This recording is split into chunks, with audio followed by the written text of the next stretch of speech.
Hello ವಿದ್ಯಾರ್ಥಿಗಳೇ, ನಮ್ಮ ಒಂದು ಚಾನೆಲ್ಗೆ ಸ್ವಾಗತ ಸುಸ್ವಾಗತ. ಈಗಾಗಲೇ part 1, part 2, part 3, part 4 video ಮಾಡಿದ್ದೇನೆ. ನಾವು ಕನ್ನಡ ವಿಷಯವಾದ ಮಾಡೆಲ್ ಕ್ವಶನ್ ಪೇಪರನ್ನು ಬಿಡಿಸ್ತಾ ಇದ್ದೇವೆ. ಎನ್ಯುವಲ್ ಎಕ್ಸಾಮ್ನಲ್ಲಿ ಬರಬಹುದು. 2024 ಎನ್ಯುವಲ್ ಎಕ್ಸಾಮ್ನಲ್ಲಿ ಕೇಳಬಹುದು. ಎಂಥ ಕ್ವಶನ್ ಬರ್ತದೆ ಅಂತ ತಮಗೆ ಗೊತ್ತಾಗಬೇಕಲ್ಲ, ಸಲಕ್ಕೆ ಮಾಡೆಲ್ ಕ್ವಶನ್ ಬಿಡಿಸ್ತಾ ಇದ್ದೇವೆ. ಅದಕ್ಕಾಗಿ ಈ ವಿಡಿಯೋ ಪಾರ್ಟ್ 5 ಆಗಿದೆ. ಇನ್ನೂ ಪಾರ್ಟ್ 4 ವಿಡಿಯೋ ನೋಡಿಲ್ಲ ಅಂತಾರೆ ನೋಡಿರಿ. ವಿಡಿಯೋನ ಲಿಂಕ್ ಡಿಸ್ಕ್ರಿಪ್ಷನಲ್ಲಿ ಸಿಗುತ್ತದೆ. ಆ ವಿಡಿಯೋ ನೋಡಿದ ಮೇಲೆ ಈ ವಿಡಿಯೋ ನೋಡಿ, ಹಾಗೆ ತಮಗೆ ಈ ವಿಡಿಯೋ ಗೊತ್ತಾಗುತ್ತದೆ. ಇಲ್ಲವಾದರೆ ಏನೂ ಗೊತ್ತಾಗೋದಿಲ್ಲ. ನೋಡ್ರಿ, ಈಗ ವಿಡಿಯೋ ಶುರು ಮಾಡಮೆ. ಅದಕ್ಕಿಂತ ಮುಂಚೆ ತಾವು ನಮ್ಮ ಚಾನಲ್ ಸಬ್ಸ್ಕ್ರೈಬ್ ಮಾಡಿಲ್ಲ ಅಂದರೆ ಮಾಡಿಕೊಳ್ಳಿ. ಏನು ಮಾಡ್ತಾ ಇದ್ದೀರಾ? ಗಪ್ದಿಸಿ ಮಾಡಿ. 25 ತಾರೀಕಿಗೆ ಎಕ್ಸಾಮ್ ಶುರು ಆಗ್ತೇವೆ. ಎಕ್ಸಾಮ್ನ annual exam question paper answer ತಮಗೆ PDF ರೂಪದಲ್ಲಿ ನಮ್ಮ ಚಾನಲ್ನಲ್ಲಿ ಸಿಗ್ತವೆ. ಅಸಲಕ್ಕೆ ಹೇಳ್ತಾ ಇದ್ದೀನಿ, ಸಬ್ಸ್ಕ್ರೈಬ್ ಮಾಡಿ. ನೋಡ್ರಿ, ಕ್ವಶನ್ ನೋಡೋಣ. ಕೆಳಗಿನ ಪದ್ಯ ಭಾಗವನ್ನು ಪೂರ್ಣಗೊಳಿಸಿ 4 ಮಾರ್ಕ್ಸಿನ ಸಲ ಕೇಳ್ತಾರ. ಅಂಕ ಸೂಚಿ ಹೆಂಗೆ ಕೊಡ್ತಾರೆ ನೋಡ್ರಿ. ತಪ್ಪಿಲ್ಲದೆ ಬರೆದ ಪ್ರತಿ ಪೂರ್ಣ ಸಾಲಿಗೆ 1 ಅಂಕ ಸಿಗುತ್ತದೆ. ಕಲುಷಿತವಾದಿ ನದಿ ಜಲಗಳಿಗೆ ಮುಂಗಾರಿನ ಮಳೆಯಾಗೋಣ, ಬರಡಾಗಿರುವಿ ಕಾಡು ಮೇಡುಗಳ ವಸಂತವಾಗುತ್ತಾ ಮುಟ್ಟೋಣ. ಮೊನ್ನೆ ಪದ್ಯ ಬಹಳ ಇಂಪಾರ್ಟೆಂಟ್ ಆದ ಪದ್ಯ ಆಗಿವೆ. 2 ಕುಡ್ಡ ಪೇಪರ್ ಮಾಡಬೇಕು ನೀವು. ಈಗಲೇ ಗಬ್ದಿಸಿ ಬರ್ಕೋರಿ, ಇಲ್ಲವಾದರೆ ಸ್ಕ್ರೀನ್ಶಾಟ್ ತೊಗೊರಿ. ಕಡೆಗೆ ಇದು ಬೈಪಟ್ ಆಗಬೇಕೇ. ಇವತ್ತು ನೀವು ಬೈಪಟ್ ಮಾಡಿ ಬಾದೆ ಇವತ್ತು ನೀವು ಊಟ ಮಾಡ್ರಿ, ಇಲ್ದಾದ್ರೂ ಊಟನೇ ಮಾಡಬೇಡ್ರಿ. ಇವೆರಡು ಪದ್ಯಗಳು ಬೈಪಟ್ ಮಾಡಿರಿ. 100% ಎರಡರದಾಗ ಒಂದು ಬಂದೇ ಬರ್ತದೆ. ಸಲಕ್ಕೆ ಹೇಳ್ತಾ ಇದ್ದೀನಿ, ಬೈಪಾಟ್ ಮಾಡಿ. ಊಟ ಆ ಕಡೆ ಹೋಗಲಿ, ನೀರು ಆ ಕಡೆ ಹೋಗಲಿ, ಪೈಲೆ ಬೈಪಾಟ್ ಮಾಡಿ. ಇದು ಬೈಪಾಟ್ ಮಾಡಿ ಇವತ್ತು ಊಟ ಮಾಡಿರಿ, ಇಲ್ದ್ರೆ ಊಟನೇ ಮಾಡಬೇಡ್ರಿ ನೀವು.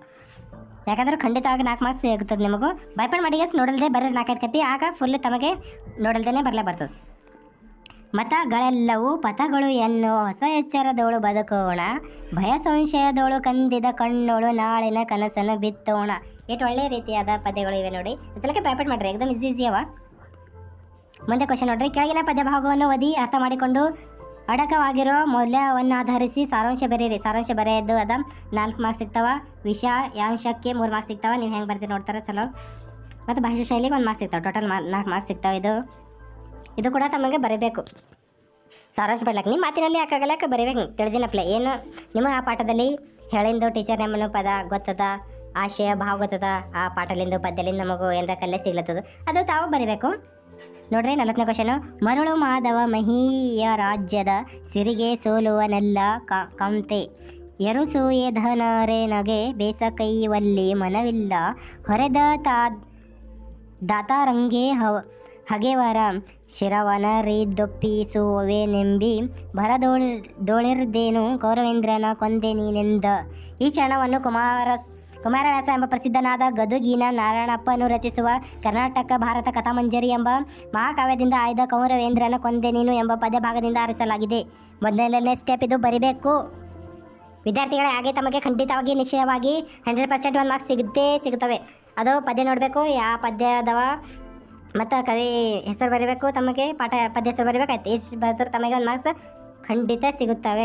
ಮುಂದೆ ನೋಡೋದಾದರೆ, ಕರ್ಣನು ಕೃಷ್ಣನಿಗೆ ನಾನು ರಾಜ್ಯದ ಸಿರಿಸಂಪತ್ತಿಗೆ ಸೋಲುವವನೆಲ್ಲ, ಪಾಂಡವರು ಕೌರವರು ಸೇವೆಯನ್ನು ಮಾಡುವುದು ನನಗೆ ಇಷ್ಟವಿಲ್ಲ, ಆದರೆ ನನ್ನನ್ನು ಕಾಪಾಡಿದ ಒಡೆಯನಾದ ದುರ್ಯೋಧನನಿಗೆ ಶತ್ರುಗಳ ಶಿರವನ್ನು ಕಡಿದು ತಂದು ಒಪ್ಪಿಸುವ ಅದೇ ಆವೇಶದಲ್ಲಿ ಇದ್ದೇನು. ಆದರೆ ನೀನು ನನ್ನ ಜನ್ಮರಹಸ್ಯವನ್ನು ತಿಳಿಸಿ ದುರ್ಯೋಧನನ ಕೊಂದೆ ಎಂದನು.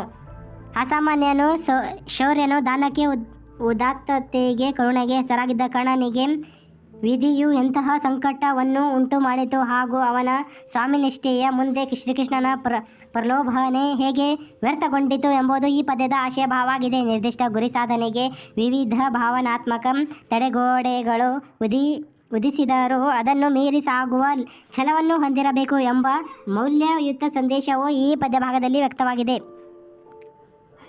ಈ ಒಂದು ವಿಡಿಯೋದಲ್ಲಿ ಇಷ್ಟೇ ವಿದ್ಯಾರ್ಥಿಗಳೇ. ಪಾರ್ಟ್ 6 ವಿಡಿಯೋದಲ್ಲಿ ಮುಂದಿನ 8-10 ವಾಕ್ಯದಲ್ಲಿ ಹೇಗೆ ಬರೋದು ಅಂತ ಹೇಳ್ತೇನೆ. ನಮ್ಮ ಚಾನಲ್ ಸಬ್ಸ್ಕ್ರೈಬ್ ಮಾಡಿಕೊಳ್ಳಿ ಮುಂದಿನ ಪಾರ್ಟ್ 7 ವಿಡಿಯೋಗಾಗಿ, ಮತ್ತು ಬೆಲ್ ನೋಟಿಫಿಕೇಷನ್ ಆನ್ ಮಾಡಿ.